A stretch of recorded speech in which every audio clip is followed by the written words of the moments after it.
France versus Morocco match নিয়ে, which is kind of like a derby.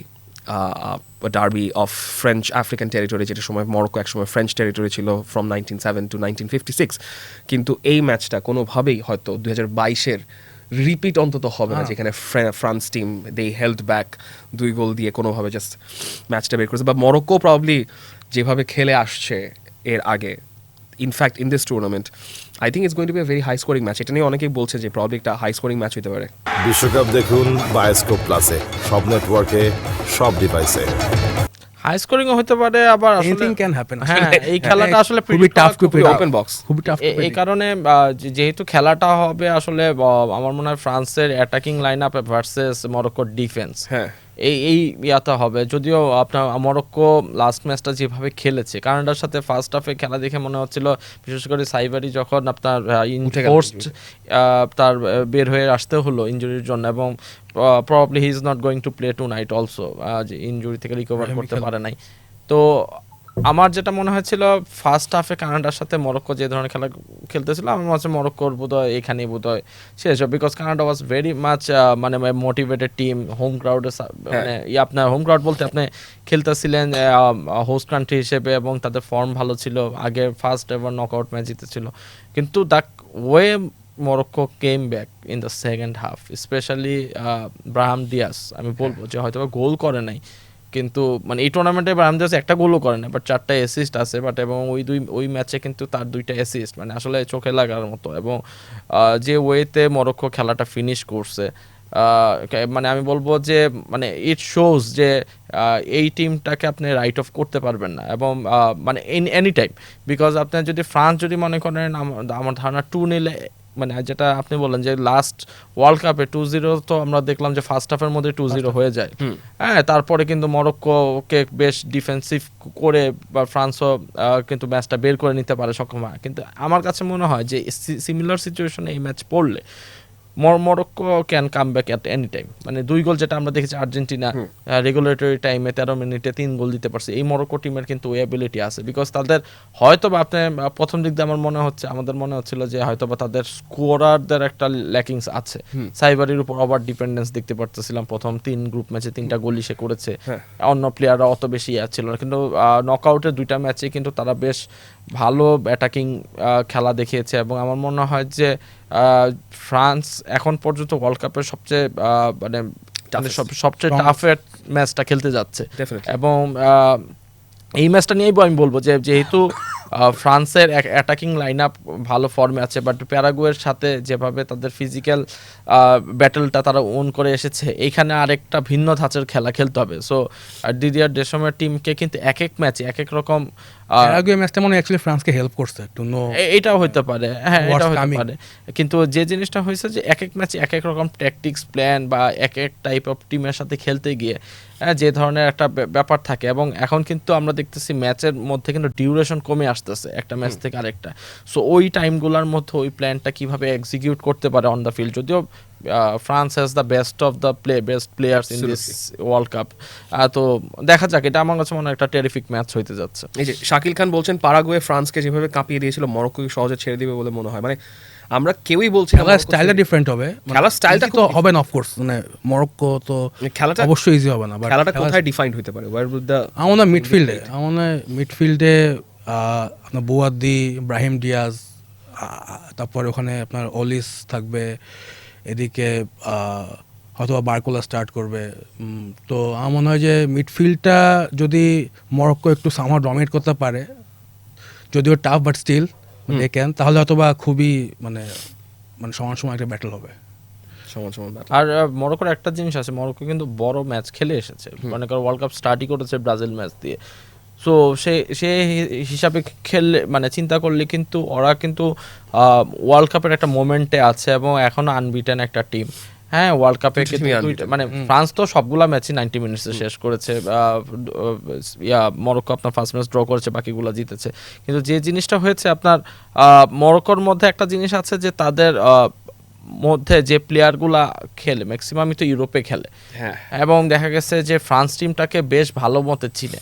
আপনি যদি বলেন আশরাফ হাকিমি ইজ দ্য মানে one of the best friends of Kylian Mbappe, পিএসজিতে long term একসাথে ছিল এবং তাদের মধ্যে যে ক্লোজনেস গত ওয়ার্ল্ড কাপে আমরা দেখেছি যে ম্যাচ শেষে দুজনকে যেভাবে হাক করছে বা তাদের আফগানের ফাইনালও দেখতে গেছে, আফগানের ফাইনালও খেলা দেখতে গেছে। সো তাদের মধ্যে যে রিলেশন আমরা জানি, বাট এই রিলেশনটা কিন্তু আপনার যখন মাঠে নামবে এটা কিন্তু থাকবে না, হ্যাঁ, কমপ্লিটলি ডিফারেন্ট একটা অ্যাটমসফিয়ার তৈরি হবে। সো আমি বলতেছি যে মরক্কোর সুবিধাটা হলো তারা they know the France team very well, their players have played with the France players all along the in Europe. So আমার কাছে মনে হয় যে এখানে মরক্কো যদি আপনার প্ল্যানিংয়ের দিক থেকে বলেন যে একটু আগায় থাকবে হয়তো বা ফ্রান্সের চেয়ে, কিন্তু ফ্রান্স হলো যে মানে এই বছর আমাদের কাছে সবার কাছে মনে হচ্ছে টু সলিড টিম। সো যদি তারা তাদের মানে খেলাটা খেলতে পারে আসলে তাদের সাথে মরক্কোর হয়তো একটা সমস্যা হবে মানে আপনার ফিনিশিং এ, মানে সোফিয়ান রাহিমি কিন্তু খারাপ ফিনিশার না, হ্যাঁ বাট লাস্ট ম্যাচটা তো লাস্ট ম্যাচ ছাড়া কিন্তু মরক্কো কিন্তু খুব একটা স্কোর করে না, অনেকগুলো চান্স ক্রিয়েট করছে কিন্তু স্কোর কিন্তু করতে পারে না, যেখানে আপনার ফ্রান্স অলমোস্ট সব প্রতি ম্যাচে ম্যাচে এটা মোটামুটি মরক্কোর পুরো সিচুয়েশনই ওইরকম, মানে দে আর ভেরি হয়তো বা আপনি যে কোনো চান্স পাবে খুব মানে কাজে লাগাতে হবে, না হলে টাফ হবে। এই যে ইফতেখার ইউসুফ বলছেন হাকিমি আর এমবাপের লড়াই হবে কঠিন, কিন্তু আমার মনে হয় যে হাকিমি আর এমবাপের দেখাই হবে না পিচে, প্রবাবলি দুইজন তো দুই সাইডে, না দুইজন দুই সাইডে বলতে মানে Mbappe loves to drift in the left side, কিন্তু আই ফিল যে এই ম্যাচে বারকুলা খুবই স্ট্রিক্টলি লেফট সাইডে হাকিমিকে পিন করে রাখতে পারে, সেক্ষেত্রে ধরেন এমবাপে তো এমনিতে সেন্ট্রাল পজিশনে শিফট করেন আলটিমেটলি লেফটে, কিন্তু Mbappe might stay centrally just to rattle the Moroccan back. এইটাও একটা মানে ওনার কোয়েশ্চেনের জন্য এটাও একটা মনে করেন একটা কোচদের জন্য বা টিম প্ল্যানেও কিন্তু এক ধরনের একটা মানে খুব ইন্টারেস্টিং একটা ফ্যাক্টর, যে আসলে যেহেতু আশরাফ হাকিমি এত বছর ধরে আপনার মানে কিলিয়ান এমবাপের খেলাটা জানে, সে কি তার ন্যাচারাল প্লেস চেঞ্জ করে, মানে অনেক সময় হয় যে এরকম তাকে আটকানো বা এই ধরনের কোনো প্ল্যান করতে পারে বা তার জায়গায় মানে মানে আমরা তো দেখি না যে এমবাপ্পেকে নর্মালি ম্যান টু ম্যান করে মানে আটকানোর কেউ প্ল্যান করে, কিন্তু যদি এরকম কোনো প্ল্যানে যায়, প্ল্যান বি প্ল্যান সি বা এরকম যায়, সেখানে হয়তো আমরা তখন হয়তো বা কিছু কিছু ইনস্ট্রাকশনস দেয়া থাকবে,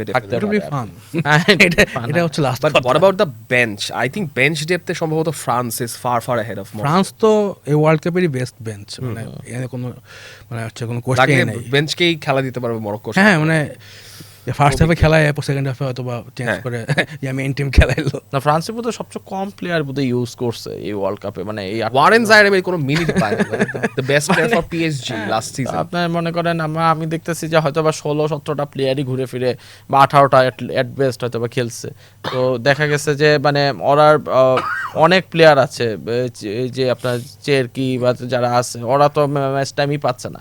সো আপনার তো আমার কাছে মনে হয় যে এইটা একটা বিষয়, তবে এখন নকআউটস এখন তার ব্যাঞ্চ বাজিয়ে দেখার সুযোগ নাই, বাট এটাও একটা ইন্টারেস্টিং জিনিস হবে যদি বাই চান্স আপনার যেটা ওয়ার্ল্ড কাপ ফাইনালে আমরা দেখেছি 22-এ যে যখন স্ট্রাগল করতেছে রেগুলার প্লেয়াররা, তখন বেঞ্চের প্লেয়াররা এসে যে সাপোর্টটা তখন দিয়েছিল ওই ওয়ার্ল্ড কাপে, ওইটা হতে পারে। হ্যাঁ, তো এইবার কি সিমিলার ওয়েতে কোনো কিছু করতে পারে কিনা, কারণ আপনি যখন একটা লম্বা সময় মাঠের বাইরে থাকবেন তখন এসে কিন্তু আসলে কোপ আপ করাটা কিন্তু যতই বেস্ট প্লেয়ার হন নট ভেরি ইজি। সো ওইটাও একটা চ্যালেঞ্জ আমার কাছে মনে হয় ফ্রান্সের থাকে। আমার মনে হয় লেট সাবস্টিটিউট এবার যারা মাঠে আসতেছেন তাদের কিছু না কিছু ভূমিকা থাকতেছে, impacting the game very much. Spain ম্যাচে দেখলাম দুইটা substitute Ferran Torres and ultimately Merino Mikel Merino. Even আর্জেন্টিনার ম্যাচেও তো ধরেন লাউতারো মার্টিনেজ নামার পর, নিকো গনসালেস নামার পর তো Lionel Messi shifted back to right wing and then it worked dividend ultimately ইয়ার ক্রস থেকে এনজো ফার্নান্দেজের গোল। তার মানে এই ম্যাচে মানে হইতে পারে একটা লাইকলি সিনারিও যে ফার্স্ট হাফ হইলো 1-1 বা 0-0, সেকেন্ড হাফে খুবই এন্ড টু এন্ড একটা গেম আমরা দেখতে পারি। আমার মনে হয় মানে এটা আইদার হাই স্কোরিং হবে আর তো খুবই লো স্কোরিং, হয়তো এমন আছে এটা টাই ব্রেকারও যেতে পারে আর কি ম্যাচটা। রাইট টাই গেলে ফান হবে, খুবই ফান। টাই ব্রেকারে গেলে আরেকটু ইয়াসিন বোনো না, টাই ব্রেকারে গেলে তো অবশ্যই ইয়াসিন বোনোর একটা অ্যাডভান্টেজ থাকা উচিত, মানে মানিয়নও কিন্তু অ্যাকচুয়ালি মানে খুবই ক্লাচ পেনাল্টি ঠেকাইছে, এবং এই ওয়ার্ল্ড কাপে দেখে মনে হচ্ছে গোলকিপাররা খুব ভালো মতো পেনাল্টি প্রিপারেশন নিয়ে আসছেন। আমার মনে হয় মানে পেনাল্টি আগের দিন এসএফ সুইজারল্যান্ডের keeper Kobel Colombia versus Switzerland ম্যাচটাও খুব ভালো হয়েছে, যে ওইখানে গোলকিপাররা বেশ দুই দলেরই ভালো করেছে, মানে শাট আউট করার যথেষ্ট সুযোগ থাকতেছে আলটিমেটলি। সো যদি পেনাল্টি শুট আউটে যায়ও, মানে ফ্রান্স তো ডেফিনেটলি দে ক্যান কনভার্ট, মানে they have like shooters, proper shooters, they can convert, but মানে ব্যাপারটা খুবই তখন ওপেন এন্ডেড হয়ে যাবে। বাট প্রেডিকশন ফ্রান্স মরক্কো, আমি স্টিল ফ্রান্সের ফরই বলবো। কত? হয়তো এটা 2-1 হতে পারে। 2-1 খুবই টাফ। আমার মনে হয় 2-2 হতে পারে, তারপর পেনাল্টি। না, I would want to see a penalty shoot out. We'd want to see a penalty and then তারপরে ফ্রান্স, ফ্রান্স না, মানে ফ্রান্সের এগেইনস্টে মরক্কো হতে যাওয়াটা, পারে অ্যাকচুয়ালি, আমি জানি না আসলে। ফ্রান্সের এগেইনস্টে যাওয়াটা মনে হয় মানে বেশি risky. I think Morocco is everyone's favourite team. Ultimately আমরা যে যদি চিন্তা করি যে ওয়ার্ল্ড কাপ নিয়ে আমরা অনেক বলতেছি যে অনেক নক্ষত্রের পতন হয়েছে, অনেক বিগ টিম বের হয়ে গেছে, কিন্তু আলটিমেটলি বিশ্বকাপ শুরুর আগে যে আমরা যে 4-5টা টিম আমরা সেমিফাইনাল ধরে নিছিলাম যে এদের মধ্যে হবে, এখনো কিন্তু তারা কিন্তু টপ 8-এ কিন্তু তারাই আছে। আপনি বলেন যে ফ্রান্স, আমরা এদিক দিয়ে বলছিলাম যে ফ্রান্স স্পেনের চান্স বেশি সেমিফাইনালে আসা, এই এক ব্র্যাকেট থেকে ওই এক ব্রেকে তো ঠিকঠাক হ্যাঁ, এবং ওইটা কিন্তু কোনো চেঞ্জই নাই। এটা মনে হচ্ছিল যে টুর্নামেন্ট শুরুর আগে যে ম্যাচে যে ধরনের প্রেডিকশন করা হয়েছে সেভাবে আগাইছে। চেঞ্জ হয়েছে ব্র্যাকেট 2-তে, ওই ব্র্যাকেটে চেঞ্জ হয়েছে। তারপরেও দেখেন আলটিমেটলি ওইখানে ব্রাজিল অথবা ইংল্যান্ডের আসার কথা সেমিফাইনালিস্ট হিসেবে, হ্যাঁ, আর একটা আর্জেন্টিনা আসার কথা, এখনো কিন্তু ওই ওয়েতেই আগাচ্ছে। সো আমার মানে হয়তো সারপ্রাইজ, হ্যাঁ, কিন্তু খুব আপনি বেশি বলছেন মানে এখন মুখে হাত দিয়ে বলেন তো শান্ত থাক, এখন বলা যাবে না, এখন বলা যাবে না, অল্প তো বলেই ফেলছেন, দ্যাটস গুড এনাফ। আচ্ছা, তো ফ্রান্স মরক্কোর ব্যাপারে আপনাদের কি প্রেডিকশন জানাতে পারেন কমেন্ট সেকশন। বিশ্বকাপ দেখুন বায়োস্কোপ প্লাসে, সব নেটওয়ার্কে, সব ডিভাইসে।